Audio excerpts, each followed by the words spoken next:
state is not just its flag, its emblem, its national anthem and currency, but its history that is accepted not only by those who know it, but by outsiders too.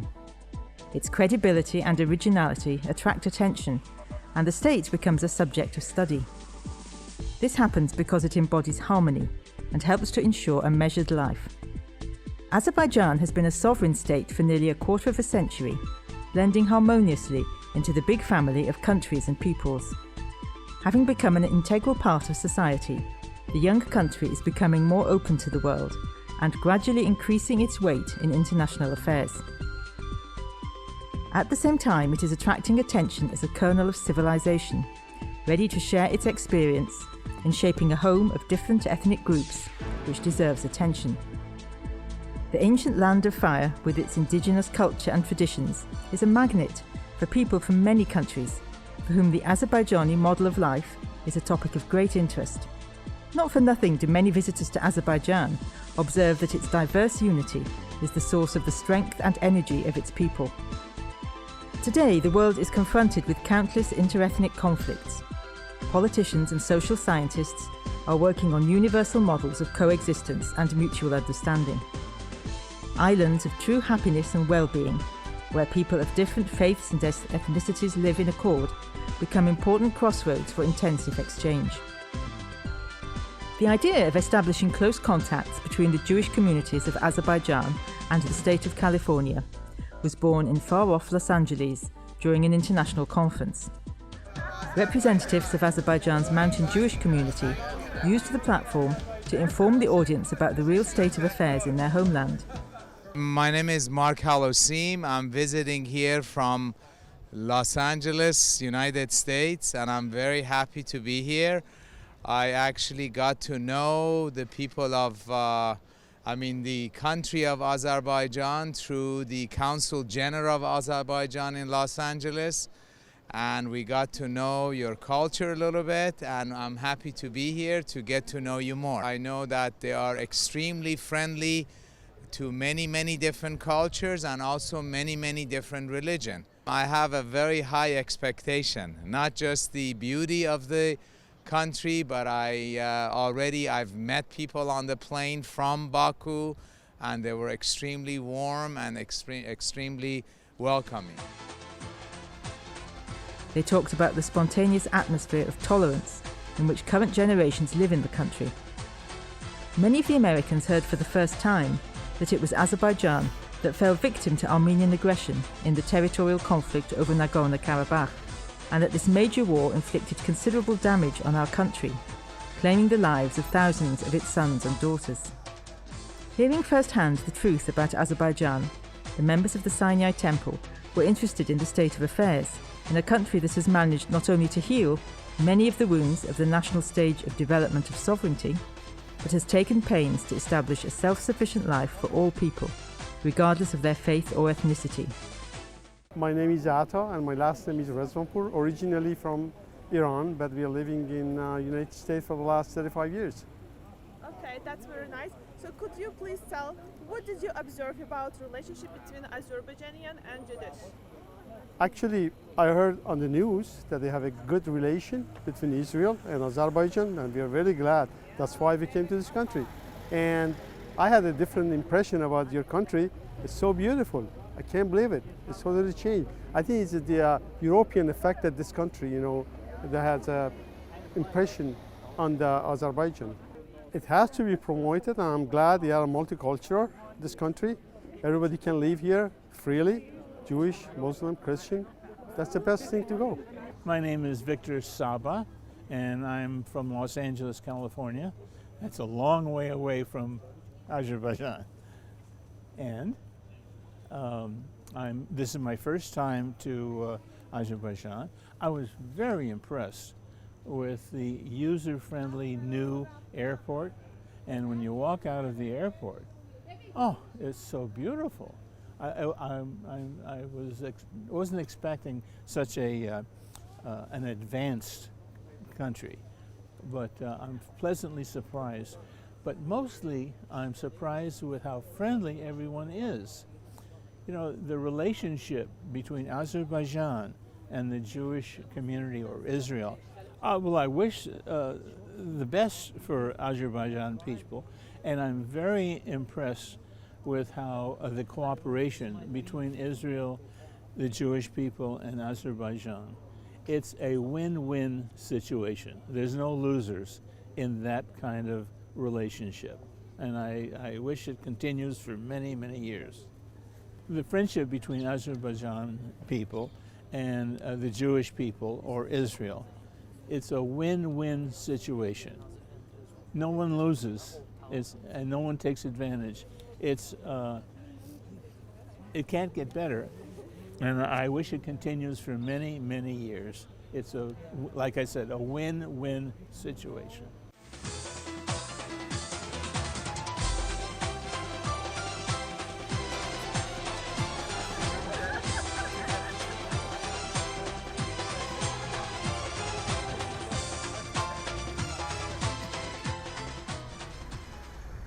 The first visit of envoys from Sinai Temple was the fruit of these spontaneous, informal contacts. But as they set out, these envoys from Los Angeles had a very interesting mission with a religious subtext. Under the canons of Jewish law, the temple leaders took an unusual decision, but one of great honor for their Azerbaijani friends and brothers in faith, to bring a Sefer Torah, a priceless treasure, to the central Baku synagogue of mountain Jews. This type of gift is evidence of a special esteem for the receiving side, which has got off to a good start in observing the customs, traditions and rites, and is remaining faithful to the testaments and ideals of its ancestors. So on a chilly autumn morning in Baku, the Sefer Torah, which had been kept for a long time in the Los Angeles synagogue, moved to its permanent home in the Azerbaijani capital. This was a momentous event, not only in the life of the Jewish communities of the two countries, but in the modern history of world Judaism.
Community here needs a Sefer Torah, needs a Sephardic Sefer Torah.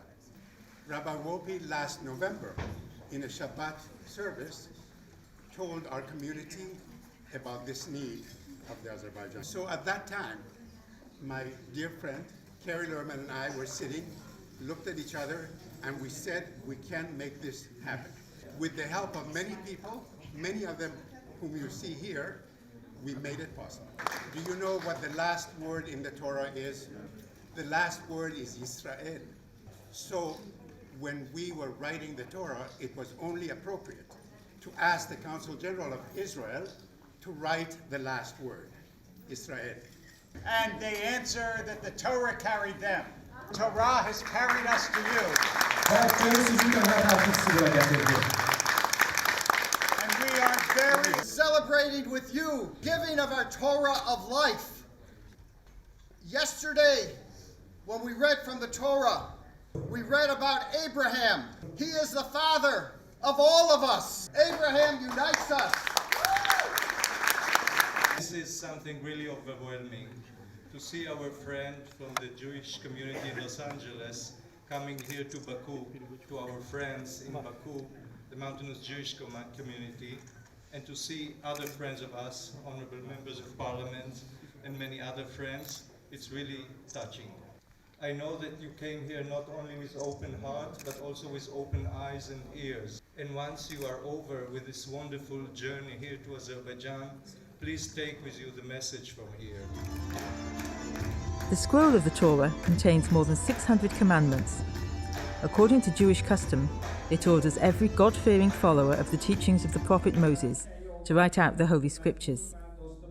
Before bringing the Sefer Torah to the Azerbaijani capital, American Jews wrote 40 words expressing their goodwill and wishing peace and accord to all people on earth and those who remain in sacred service to God. The priceless gift of their brothers in faith has taken its place in the holiest spot in the Mountain Jews' Baku synagogue.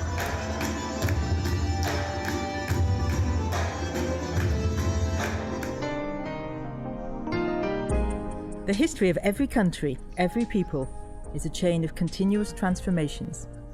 That's probably why the past is divided into stages, where every period that has been lived through informs the coming era. The recent history of Azerbaijan begins in 1993. After the troubles and geopolitical chaos, this was a time when many countries and peoples faced a deep crisis. A fierce war with Armenia because of the territorial claims of Yerevan at the time of the fall of the Soviet Union, economic default and collapse, created unbearable conditions in the young republic. It badly needed a strong leader. The people called on the patriarch of national politics, Heydar Aliyev, to come to their assistance. In a short time, he was able to unroll an anti-crisis program. It's hard to believe, but it's a fact that in 10 years, Azerbaijan turned from an outsider in the international race to a regional leader. A visit to Guba, where members of minority peoples have lived since time immemorial, is part of the visitors' program in Azerbaijan. The absence of hostility and intolerance between people in the northern region, who speak different languages and profess Islam, Judaism and Christianity, is a typical feature. Many centuries ago, community representatives chose peace and accord, preferring healthy values. No one forced anything on them. They themselves found the golden mean in relations, a choice that still brings benefits. Members of the mountain Jewish community have, according to some calculations, lived in the settlement of Krasnaya Slaboda for more than 2,000 years, and they have never thought of making an exodus. This is a unique settlement where Jews are the vast majority. There isn't another like it anywhere in the world. But in their case, living together has nothing to do with isolation. The local Jews have always been open to contacts, establishing common businesses, trade and productions. They have never had problems in finding work or integrating in Azerbaijani society, nor in expressing their spiritual identity and performing their religious rituals. The local elders remember a time when there were more than a dozen synagogues, many of which are still functioning today. The most tragic period in the region's history came in the early 20th century. With the First World War raging, foreign forces supported the nationalist aspirations of Armenian armed groups, for whom it had become a matter of life and death to seize land by force. Armenians of the Ottoman Empire and Persians, who had been resettled in Azerbaijani land after the Russo-Iranian War of 1828, were gripped by the idea of establishing themselves on others' territory. 90 years later, new generations of Armenians unleashed terror on those of other faiths in an attempt to take over their land. The burial complex in Guba is the mass grave of innocent people who fell victim to ethnic cleansing by punitive Armenian forces in 1915 to 1918. Here lie the remains of Azerbaijanis, Mountain Jews, Lezgis, Tsarkurs and Kumiks. The Armenian fighters took against them because they lived on their own land and professed a different faith.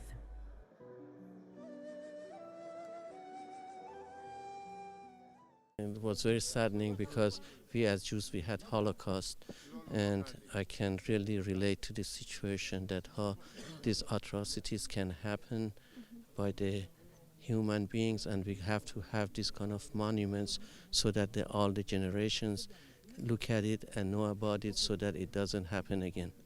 It's a monument that I didn't know of, and now I know about it, and I inform my friends and my associates that there is such a place. If they come to Azerbaijan, come take a look at it.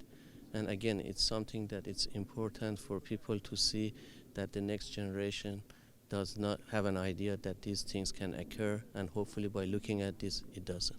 When we go back to Los Angeles, we will be sharing our views and impressions of Azerbaijan.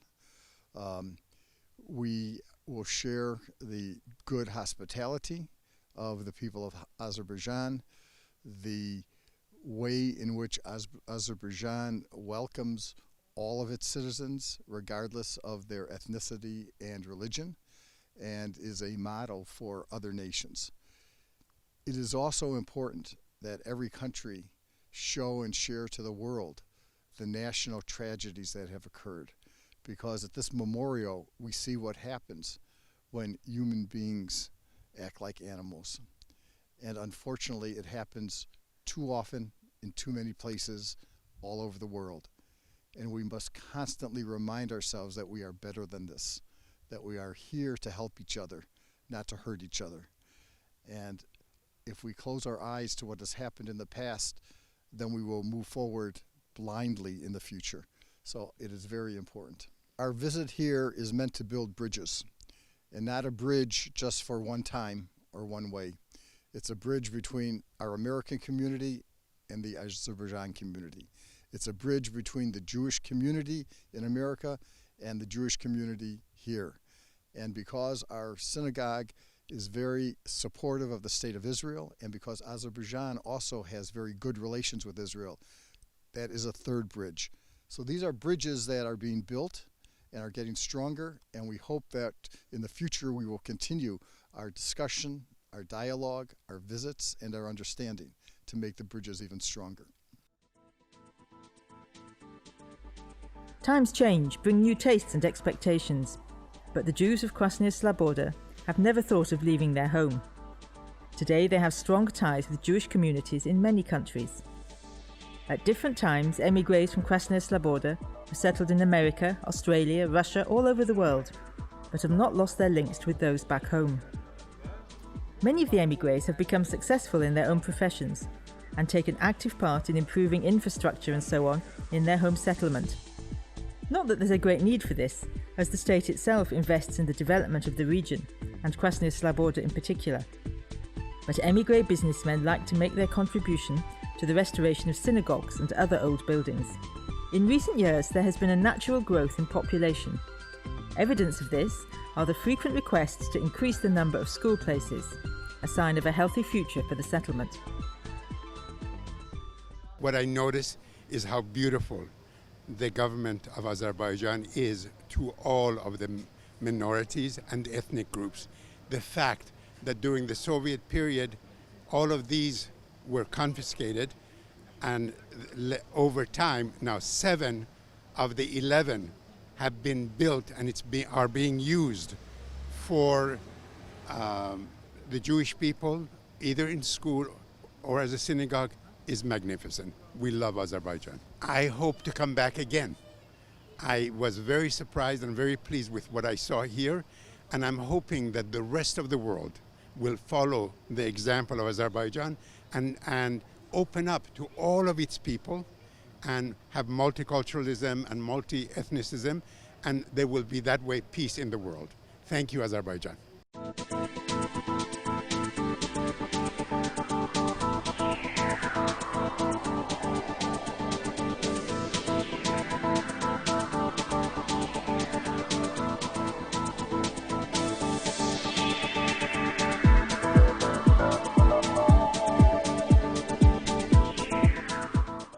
The Knowledge Foundation, under